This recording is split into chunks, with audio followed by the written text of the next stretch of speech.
안녕하십니까. 2024년 3월 19일 김경국TV 시작하겠습니다. 민주당 경기도 안산갑 양문석 후보의 막말 파문이 지금 갈수록 증폭되고 있습니다. 이재명 대표는 문제 삼지 않겠다는 입장이지만 좌파 언론에서조차 양 후보의 도덕성 문제에 대한 의문을 제기하는 등 양 후보의 발언을 둘러싼 당내 갈등이 지금 계속 증폭되고 있습니다. 특히 김부겸 공동선대위원장이 이 대표와 이해찬 공동선대위원장의 반대에도 불구하고 지금 거듭 재검토를 촉구하고 나섰습니다. 그래서 상당한 파장이 지금 예상됩니다. 그렇지만 서울을 비롯한 수도권에서의 유리한 판세가 이어지는 이상 양문석 후보에 대한 특별한 조치는 없을 것이다 하는 전망이 우세합니다. 결국 민주당과 이재명 대표의 이 같은 오만함이 투표에 어떻게 반영될지 주목되고 있는 그런 상황입니다. 양 후보에게 새로 제기된 문제점과 향후 당내 갈등 전망, 그리고 양문석 파동이 총선에 끼칠 영향 등에 대해서 한번 말씀드려볼까 합니다. 양 후보가 노무현 전 대통령에 대한 비하 발언으로 논란이 된 부분은 이미 다들 알고 계실 거고, 지금은 도덕성 문제가 다시 부각되고 있습니다. 양 후보의 막말과 관련한 도덕성 문제는 공천관리위원회 산하 도덕성검증소위원회에서도 문제가 제기됐다고 합니다.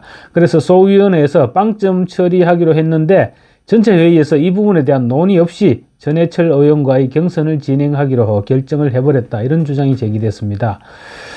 당시 소위에서 도덕성 문제에 대해 외부위원 여러 사람이 거의 최하점을 주고 경선 자격을 부여하는 것 자체도 문제가 있다, 이렇게 지적하는 의원들이 많았다고 합니다. 그럼에도 불구하고 양문석 후보에게 경선 자격이 부여됐다는 것입니다. 그래서 노무현 비하 발언으로 막말 및 검증 논란을 겪고 있는 양 후보에게 공천 과정에서의 부적절성까지 지금 더해지고 있습니다. 경향신문이 공관위원들의 통화 내용을 보도했는데 여러 가지 의혹이 제기되고 있습니다. 경향신문이 공관위원들과 통화한 결과 도덕성 검증소위에서 양 후보에게 도덕성 항목에는 빵점을 주기로 결론을 내렸다고 합니다. 그런데 전체 회의에서 임혁백 공관위원장이 도덕성 점수에 대한 논의 없이 적합도를 기준으로 양자 경선으로 가자고 주장했다는 것입니다. 확대 해석하면 도덕성 검증소위에서 벌어졌던 일들을 누군가가 외부로 발설했고, 또 보고를 받은 누군가가 아마 위원장을 움직였을 정도라면 이재명 대표일 가능성이 높죠. 어쨌든 그 누군가가 임혁백 위원장에게 문제 삼지 말 것을 요구했고 임 위원장이 이를 실행했다, 이렇게 해석할 수 있는 부분입니다. 공관위 면접에서는 총 100점 중 청년, 신인, 여성, 장애인 등에 대한 가산점 40점을 제외하고 나머지 60점에 대해서 정체성과 기여도 각 15점, 그리고 의정활동, 면접, 도덕성 각 10점, 이렇게 해서 5개 항목에 대한 평가를 진행했다고 합니다. 한 공관위원은 저런 분은, 그러니까 양 후보 같은 사람이죠. 저런 분은 면접에서 점수를 드릴 수 없어서 0점을 드렸다. 제가 확실하게 밝힐 수 있는 점은 전원 0점을 드렸다는 것이다, 이렇게 얘기했습니다. 양 후보는 막말을 반성하지 않았다는 점 때문에 면접에서도 낮은 점수를 받은 것으로 알려졌습니다.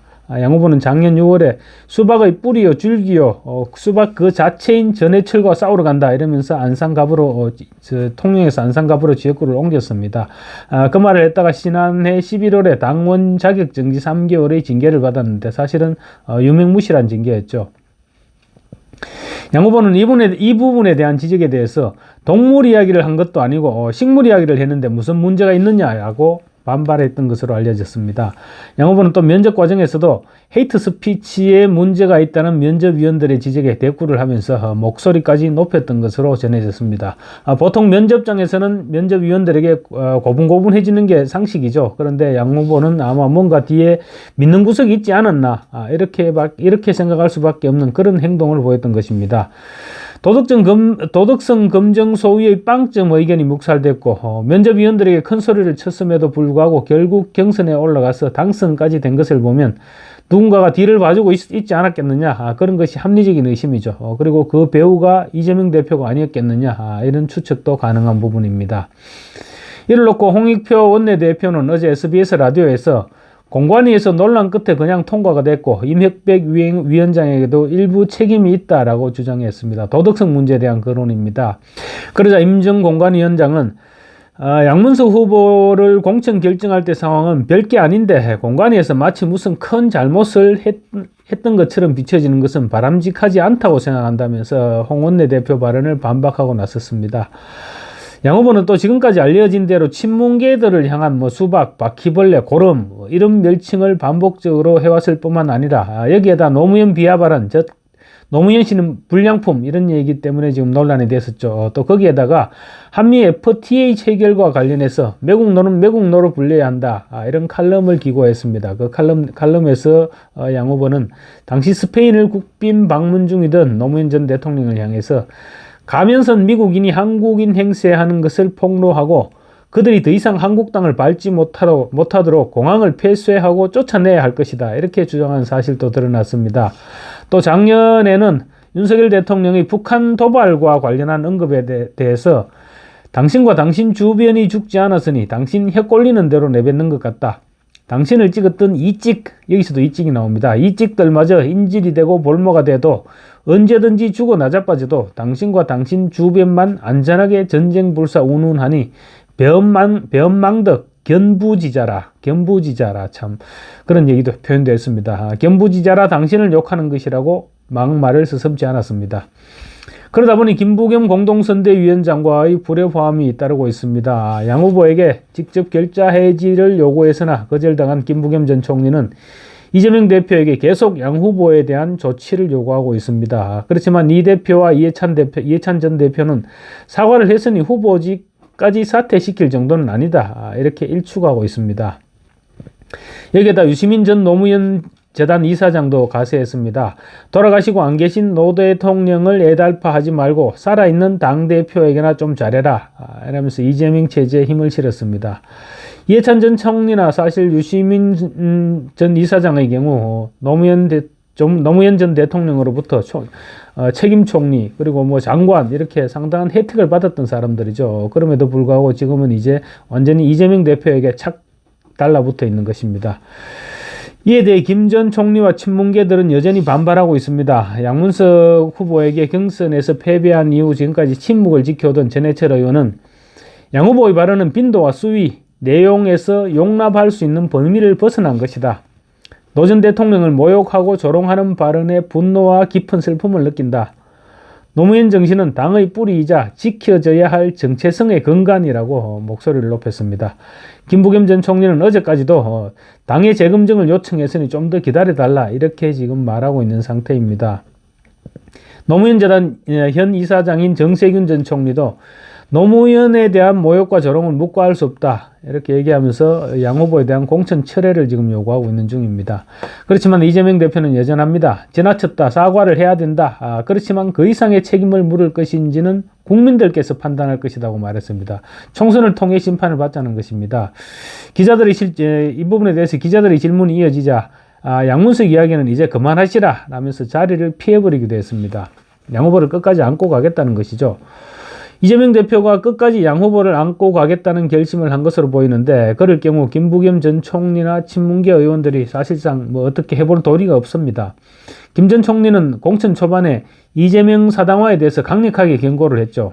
그런데 받아들여지지 않았습니다. 그런데 그 후 그럼에도 불구하고 또 총선 승리를 위해서 힘을 보태달라 이런 요구에 공동선대위원장직을 수락했습니다. 그렇지만 지금 또다시 무시당하고 있는 것입니다. 그래서 김 전 총리가 과연 남아서 공동선대위원장직을 계속 맡을지 아니면 떠날지 이 부분은 알 수 없습니다. 그렇지만 분명한 것은 더 이상 김부겸 전 총리에게 역할 공간은 남아있지 않을 것 같다는 것입니다. 뭘 하더라도 힘 빠진 공동선대위원장입니다. 그래서 계속 남아서 선거를 도와줄 명분이 있을까 모르겠습니다. 또 아직 민주당에는 노무현을 그리워하는 지지자들이 많습니다. 그래서 이 사람들이 투표에 영향을 끼치지 않을까 이런 생각도 충분히 할 수 있습니다. 노무현에 대한 양문석의 그 같은 막말을 이 대표는 정치인이 정치인을 비난하는 그런 정도의 수준으로 듣고 넘기려 하고 있습니다. 그렇지만 친문계들에게는 이 부분은 정체성과 관련된 문제가 될 수도 있습니다. 또 민주당 전체로 보더라도 김대중, 노무현, 김건태의 정신을 계승하는 정당이라고 주장해왔습니다. 그런데 공천 과정에서 김대중, 김건태는 이미 버려졌습니다. 그리고 급기야 이제 노무현까지 버리고 이재명으로만 가겠다는 것을 선포한 것입니다. 이재명 대표는 임금욕도 하고 내 욕도 해라 이렇게 얘기했지만 이재명 대표 욕하던 사람 이번 공천에서 모두 잘려버렸습니다. 말끔하게 정리됐습니다. 그래서 더 이상 당내에서 이재명 대표를 욕하는 사람은 남아있지 않습니다. 당 운영뿐만 아니라 정체성 문제에 있어서까지 지금 이재명 독재가 완성돼 가고 있는 것입니다. 지금까지 침묵해오던 임종석, 전해철, 고민정, 윤건영 이런 친노 친문 인사들이 입을 열기 시작했습니다. 그렇지만 이들이 지금 총선 중에 어떤 행동을 할 수는 없을 것입니다. 반면 친노 친문 지지층들은 행동으로 나설 수도 있습니다. 소극적인 것 같지만 가장 적극적인 대응이 바로 투표 불참입니다. 과거 예로 볼 때 현 시점에서 민주당이 가장 두려워해야 할 부분은 바로 낮은 투표율입니다. 지난 대선 직후에 치러진 6.1 지방선거 당시 투표율은 50.9%였습니다. 민주당 참패했습니다. 서울에서 25개 구청에서 국민의힘이 17개를 가져갔습니다. 또 2018년 18대 총선 때는 투표율이 46.1%였습니다. 그때 당시 범보수 진영에서 200석 이상을 가져갔습니다. 또 지난 2006년 지방선거 때 한나라당이 서울구청장 25개를 전부 가져갔을 때도 투표율은 51%에 그쳤습니다. 반면 민주당이 지난번에 압승한 지난 21대 총선 당시 투표율은 66.1%로 높았습니다. 보수 지지층은 보수층에 실망을 하더라도 어떻게든 내 표 한 표라도 보태주겠다 이렇게 투표를 하러 나가는 경향이 있습니다. 그렇지만 좌파 지지층들은 꼴보기 싫으면 투표를 기권해버리는 그런 경향이 있습니다. 그래서 지지율이 낮으면 좌파가 불리해지는 것입니다. 제 희망사항이라거나 막 지르는 그런 말이 아니라 지금까지 투표 결과를 볼 때 그렇다는 것입니다. 그래서 투표율이 떨어지면 좌파들이 불리해지는 것입니다. 지금 친노 친문들의 반발이 무서운 지점이 바로 이 지점입니다. 그러니까 친노 친문 지지층에서 투표를 하지 않게 되는 부분이 가장 두려운 것이죠. 이해찬 공동선대위원장이 어제 선대위 회의에서 투표율을 끌어올려야 한다고 강조한 것도 바로 이 같은 경험 때문이라고 할 수 있을 것입니다. 이 위원장은 어제 결국은 투표장에 누가 나와서 기표하느냐가 핵심이다. 투표율이 65%가 넘어야 우리가 이길 수 있다고 강조했습니다. 지난 총선 때 투표율이 66.1%였으니까 이번에도 65%만 넘으면 압승이 가능하다 이런 주장인 것입니다. 양문석 후보의 고 노무현 전 대통령에 대한 막말로 비명진영의 반발하고 있고 그리고 또 박용진 의원 떨어뜨리기 경선 등이 투표율 저하로 이어질 것이다. 이런 게 전문가들의 지적이기도 합니다. 그래서 이 부분도 한번 눈여겨 지켜볼 필요가 있을 것 같다. 이렇게 생각됩니다. 감사합니다.